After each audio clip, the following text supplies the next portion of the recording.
ইয়ামা FZS দেখতে পাচ্ছ গাড়িটা। এই গাড়িটার সমস্যা হচ্ছে ইন্ডিকেটার, তো ইন্ডিকেটার জ্বলছিল না, তো ইন্ডিকেটার এই মুহূর্তে আবার জ্বলছে। আমি এখানে একটু হাত দিয়ে করেছি, কিন্তু এই সুইচটা ডিস্টার্ব আছে, এই সুইচটা ডিস্টার্ব আছে, ইন্ডিকেটার সুইচটা এর ভিতরে সমস্যা হয়েছে। তো এই সমস্যাটা কীভাবে ঠিক করতে হয় সেটা আপনাদের সামনে আমি তুলে ধরছি, দেখতে থাকো। তো সুইচটা খুলছি, কিন্তু দেখতে থাকো। তো আমি স্ক্রু দুটো আগে খুলে নিলাম, স্ক্রু দুটো খুলে নিতে হবে আগে। তো খুলে ফেললাম, কিন্তু আমি এটা সুইচটা খুলে ফেলেছি। সুইচটার ভিতরটা একটু দেখাও, সরিয়ে আনো, সুইচটার ভিতরটা একটু দেখাও। এই সুইচটা ডিস্টার্ব হচ্ছে, তো এটা ইন্ডিকেটার সুইচ। এই স্ক্রুগুলো আমি খুলছি, এখন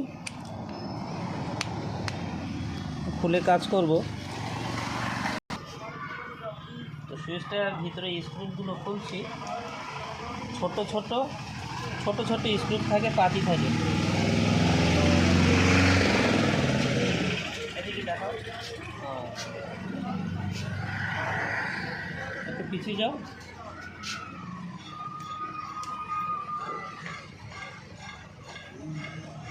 সুইচটার ভিতরে অনেকগুলো স্ক্রু থাকে, ছোট স্ক্রু থাকে, স্ক্রুগুলো খুলছি আমি।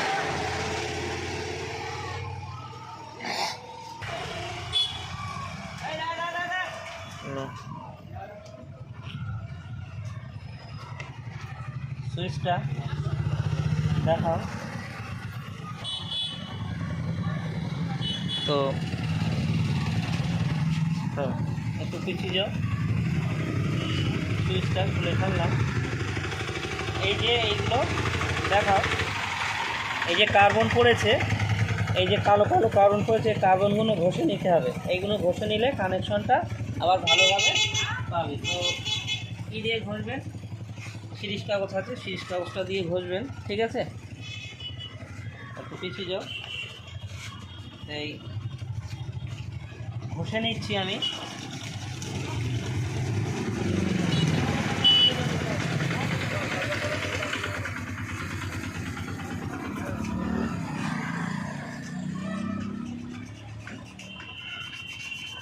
এটা ঘষে একদম সাদা করে নেবেন, সাদা না করে নিলে কিন্তু কানেকশনটা ভালো হবে না। এটা সাদা করে নিলাম কিন্তু, ঠিক আছে? তো এবার এটা লাগাবো আমি।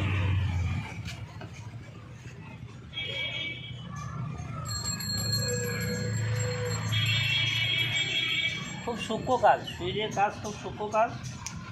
ধৈর্য ধরে এগুলো না করতে পারলে এর ভিতরে ছোটো ছোটো স্প্রিং আছে, সেগুলো হারিয়ে গেলে অসুবিধা।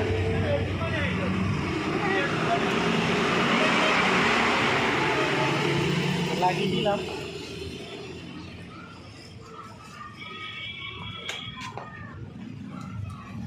এবারে এখানে নিয়ে এসো, সামনে এসো, ঘুরে সামনে এসো। সেটিং করা কিন্তু হয়ে গিয়েছে, ঘুরে যাও, সেটিং করা হয়ে গিয়েছে। ইন্ডিকেটার দিলাম, কিন্তু ইন্ডিকেটার এবার জ্বলছে। তো আমার দিকে দেখো, তো ইন্ডিকেটার জ্বলছে, ও সাইডে ইন্ডিকেটার জ্বলছে।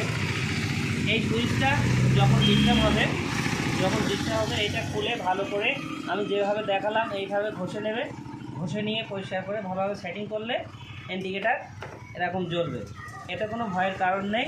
সমস্যাটাই এই ছোট্ট একটা সমস্যা, এই সমস্যা ঠিক করে দিলাম। তো ভালো লেগে থাকে তো একটা লাইক ও সাবস্ক্রাইব করে পাশে থাকবেন, ও একটা শেয়ার করি।